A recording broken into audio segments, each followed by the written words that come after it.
Bila dah nak dekat bersara, barulah kita sibuk nak periksa simpanan cukup ke tak. Baru teringat baki hutang dan luahan yang paling kerap kita dengar dari pesara adalah, kalaulah saya tahu benda ni awal-awal, mungkin hidup hari ini lebih tenang. Mereka sedar kalau ilmu urus duit ni dipraktikkan dari awal, kehidupan harian masa usia tua pasti sangat berbeza. Lebih teratur, lebih damai, betul tak? Ini membawa kita kepada satu cadangan yang sangat menarik daripada seorang penonton sekeluarga. Beliau tanya, kenapa sejurus selepas habis jumpa peperiksaan SPM tak ada satu kursus pendek dan praktikal tentang kehidupan sebenar? Sesuatu yang mendedahkan anak-anak muda kita tentang kewangan, kerja dan persediaan masa depan. Bila kita fikir balik, cadangan ini memang sangat logik dan ada asasnya. Memang wujud jurang yang besar antara belajar di sekolah dan realiti kehidupan sebenar. Jadi, untuk kita faham lebih mendalam, hari ini kita akan susuri 6 fasa utama. Kita akan mulakan dengan melihat realiti hampir bersara, kemudian kembali ke dilema gaji pertama, perangkap hutang awal, kuasa bermula kecil, isu kesihatan dan kemahiran hidup, sehinggalah kepada persediaan masa depan. Okey, jom kita mula dengan fasa pertama, realiti hampir bersara. Kita tengok garisan penamat ni dulu. Bayangkan apabila umur dah masuk 50-an. Pada waktu ini, pelbagai beban realiti kewangan tiba-tiba datang mengempap. Persoalan macam, ada lagi ke hutang yang belum habis bayar? Kos rawatan perubatan pula makin lama makin mahal, perlu pula ada kad perubatan. Belum kira lagi nak tanggung keperluan anak-anak, ditambah dengan kos sara hidup yang sentiasa naik. Tanpa perancangan awal, fasa ini memang boleh memberi tekanan emosi yang sangat berat kepada sesiapa sahaja. Sekarang, jom kita patah balik ke fasa awal kehidupan. Fasa kedua, dilema gaji pertama. Cuba letakkan diri anda dalam situasi ini. Seorang anak muda baru je habis sekolah dan dapat kerja.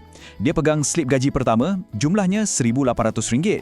Di sekolah, dia mungkin sangat cemerlang, tahu cara tepat nak jawab kertas peperiksaan. Tapi hakikatnya, dia sifar pengetahuan tentang cara nak urus duit sebanyak tu. Dia mungkin tak sedar pun nilai RM1,800 tu belum ditolak dengan potongan wajib macam KWSP. Jadi, apa yang sering berlaku? Disebabkan tiada panduan, anak muda selalunya terus pergi beli telefon bimbit mahal, wujudkan hutang baru dan terikut-ikut gaya hidup trend rakan sebaya. Sedangkan, apa yang sangat mereka perlukan adalah ilmu yang tidak pernah diajar di dalam kelas.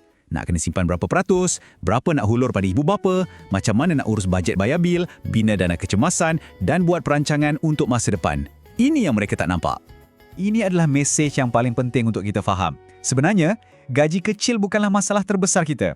Masalah yang paling kritikal ialah ketiadaan ilmu menguruskan kewangan. Kalau tak pandai urus, pendapatan besar macam mana pun tak akan pernah rasa cukup, kan?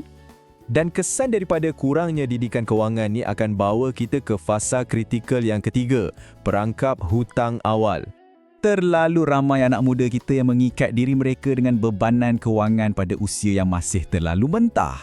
Terus buat pinjaman peribadi, terbeban dengan hutang akibat nak kejar gaya hidup, buat bayaran ansuran bulan-bulan yang sangat tinggi atau paling teruk guna kad kredit tanpa batasan.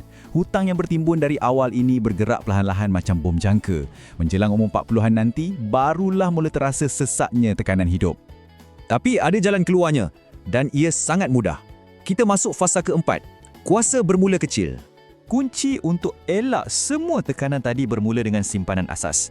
Tapi, kita selalu dengar mitos ni, kena tunggu kaya, tunggu gaji besar, baru nak menyimpan. Hakikatnya, simpan sedikit pun tetap sebuah simpanan. Kalau kita cuma mampu asingkan RM10, RM20 atau RM50 sekalipun, asalkan kita konsisten, itu 1000 kali lebih baik daripada tak menyimpan langsung. Betul tak? Disiplin yang kecil inilah yang membentuk tabiat keuangan kita. Dan ada macam-macam cara yang kita boleh mula, tak perlu rumit. Boleh mula dengan buka satu akaun simpanan bank biasa yang berasingan atau cuba lihat pilihan instrumen simpanan patuh syariah. Kalau anda mahu, boleh juga belajar awal tentang dana persaraan rasmi seperti caruman KWSP walaupun bekerja sendiri, serta rebut pelbagai inisiatif bantuan atau padanan simpanan dari kerajaan. Yang penting, bina tabiat tu. Mula je dulu, biarpun kecil. Bergerak ke hadapan. Ada satu lagi elemen penting selain wang ringgit. Fasa kelima, kesihatan dan kemahiran hidup. Semasa kita di usia muda belasan tahun, kita selalu rasa badan ni kebal, kuat. Kita jarang fikir soal sakit. Tapi bila usia mula meningkat, baru kita terfikir persoalan-persoalan ni. Macam mana prosedur di hospital kerajaan? Perlu ke saya ada medical card? Insurans jenis apa yang sesuai dengan saya? Dan berapa agaknya kos rawatan sebenar pada zaman sekarang ni? Pengetahuan asas macam ni sepatutnya tak ditunggu sehingga kita dijangkiti penyakit. Selain itu, kehidupan di alam dewasa perlukan apa yang kita panggil kemahiran survival. Benda-benda asas macam cara berkomunikasi dengan efektif, adab hadir ke temu duga dan cara memupuk disiplin tempat kerja. Paling penting sekali, kemahiran macam mana nak urus tekanan atau stres serta kemahiran buat keputusan rasional yang tidak didorong emosi semata-mata. Banyak perkara ni tak ada dalam buku teks sekolah, tapi ia penentu arah hidup kita. Baik, kita dah pun tiba di penghujung. Mari kita cantumkan kesemua elemen ini masuk ke fasa ke-6, persediaan awal masa depan. Ramai anak muda terfikir yang bincang pasal persaraan ni cuma isu orang tua. Sebenarnya tidak. Lagi awal anda mula bertindak, lagi ringan beban masa depan anda.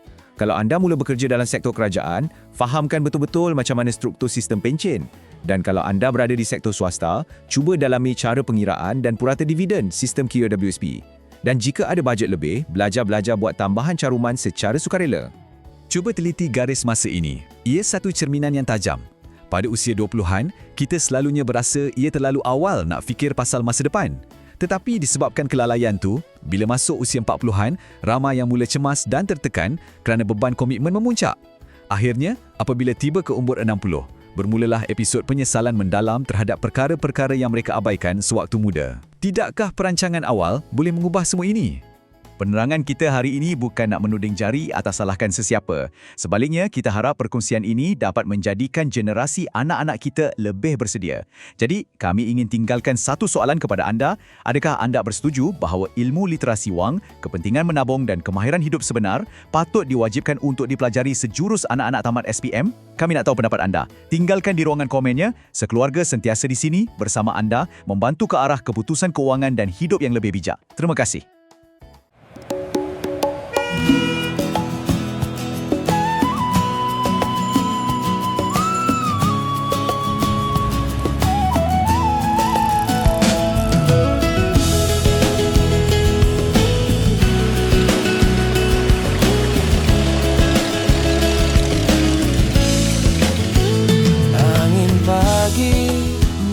Cahaya embun jatuh di hujung desa. Langkah kecil bermula sama. Di bumi ini kita bersama. Tangan kecil kini dewasa, namun hati tetap setia. Dalam tawa dan air mata, kasih kita selamanya. Kita sekeluarga, satu jiwa, satu rasa.